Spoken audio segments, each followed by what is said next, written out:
Great. Well, thank you very much for inviting me to speak here. You probably kind of sense a degree of polarity to this session, you know, chicken and the egg. I'm not quite sure what I'm supposed to be, chicken, but I'm going to chicken out from trying to kind of counter the previous speaker. And really, because I'm a believer of neurodegeneration in the context of inflammation in MS. But I'm going to kind of show you some potential mechanisms that might make us think about an independent process. But I think these two things are actually very closely linked, and inflammation plays a very important role. But really, the real reason is the previous speaker is a neurosurgeon, and one thing I've learned from my clinical training is it's really never pick a fight with a neurosurgeon, because you never know what you're going to wake up with. You know, tubes hanging down, piece of your skull missing, it's frozen in a freezer. So that's the real reason, but we'll not go there. Okay, so you've seen this one before. Does that come on? Yeah, that's great. So these arrows indicate gadolinium enhancement on MRI, which is very prominent in the early phases of MS, relapsing and remitting, and that kind of goes down. I lost the arrow here. Okay, in the progressive phase, and then you have all these relapses, that kind of burns out too, and then you get the progression with atrophy and loss of neurons and axons. And here you see a control versus a lesion in the spinal cord with extensive loss of axons. And here neurons too. And in certain regions, thoracic spine, for example, in the ventral horns, over 70% of neuronal loss has been reported in some of the series. So you clearly get loss of neurons. And one of the unique things about neurodegeneration in MS is really it occurs in the context of demyelination and inflammation. And the demyelination is kind of multiple sites, as you know. So if you think about a neuron that's kind of stays up here and sends out the long process down the spinal cord, that cell and the axon could be affected in multiple sites. So a cortical lesion could damage the neuron. Multiple segments of white matter lesion could involve the axon. So it has to cope with all these things in order to survive. And what I'm going to show to you is two things in terms of the energy imbalance in MS. The imbalance is due to an increase in demand and also a decrease in supply. And this actually compromises the overall energy status.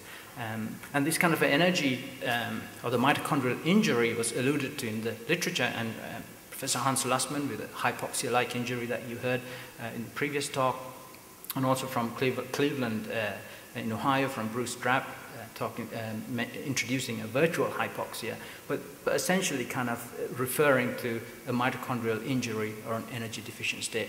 And of course we know quite a bit from MR spectroscopy studies, and you heard Professor Thompson this morning mentioning about how NAA changes and how there was an increase in NAA peak in patients who clinically improved, suggesting that this could be a metabolic sort of adjustment to the pathology that goes on.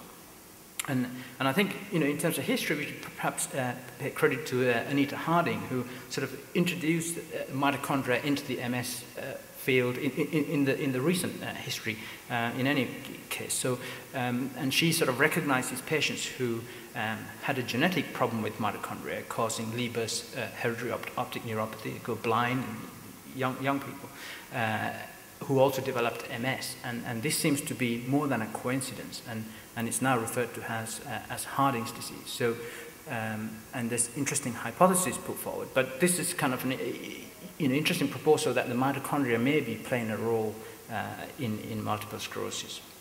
So, you know, they're the powerhouses, they're tiny organelles. The most important function, we think, is production of energy. And this occurs in a place called the respiratory chain. But mitochondria are also involved in calcium handling and produce reactive oxygen species, iron sulfur clusters, and also they're a source of ROS production, as you've heard. One of the unique things about mitochondria is it contains the only non-nuclear DNA, the mitochondrial DNA. And this is maternally inherited. You heard from Professor Eber's talks this morning that there was a kind of a maternal component to multiple sclerosis. And I'm not suggesting that mitochondrial DNA explains that maternal component, but you heard that aspect before. In textbooks, you see these kind of individual mitochondria existing like this, but we know in vivo they're actually in a network. They're dynamic, they're moving around, they're fusing and budding off, undergoing fission and fusion. So they're dynamic structures. And this is the respiratory chain. So it's in the inner membrane, and it's made up of multiple kind of proteins, subunits, and there are 5 complexes. So when we take in our, through our diet, the carbohydrates and fats and so on, that gets converted into substrates, NADH and FADH2, and these kind of donate electrons and protons that drives the production of energy by complex 5, which is ATP here. So over 90% of the oxygen reduced to water is actually reduced here by complex 4, and this is where cyanide poisoning does all the damage. So cyanide essentially blocks complex 4 and prevents the use of oxygen. So no matter how much oxygen you have, you can't use it. So it creates a virtual hypoxia or a hypoxia-like state.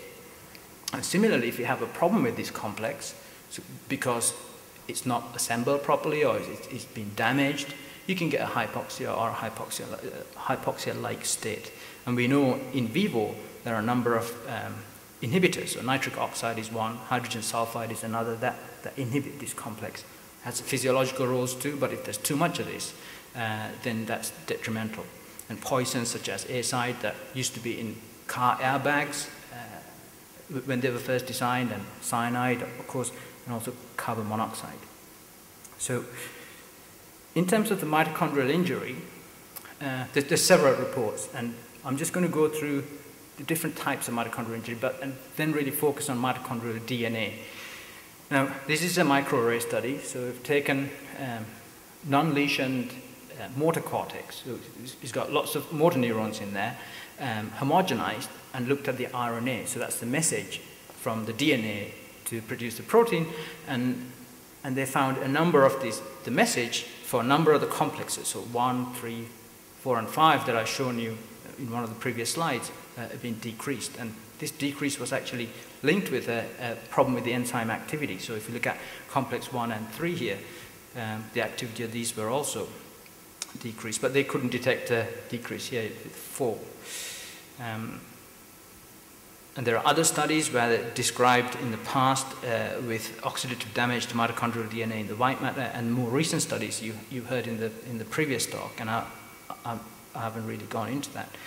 So one of the surprising things when we were trying to look at mitochondrial activity was that we actually found the opposite. So we were expecting to find loss of mitochondrial activity in MS lesions, but in some of the chronic inactive and active lesions, we found an increase. So here you'd see these brown dots are active mitochondria, and the red shows axons. So when you take a frozen section from the MS brain, and you do the mitochondrial activity and the axon labeling and put the two things together, and what you see is lots of active mitochondria in these axons, which are demyelinated, by the way.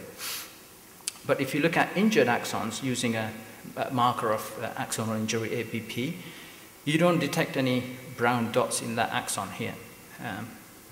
This axon actually has mitochondria. The green blobs are mitochondria, but they're not active. So you have a situation where in demyelinated but morphologically intact axons showing an increase in activity, and the injured ones have lost the activity. And this is the quantitation. Essentially here it shows about 50% of the axons have got increased activity compared to normal axons in controls. So is this a good thing or is this a bad thing? We think it's a good thing, but we don't actually have any direct data for that. And it's important to really establish that, because therapeutically, what should you do? I mean, should you try and enhance this response in all the axons, or if this is bad, then you need to try and prevent this response from occurring. And this is kind of repeated by the group in Amsterdam, showing the increase in activity here. So this is lesion here, and you see increase in brown stain, showing the increase in mitochondrial activity.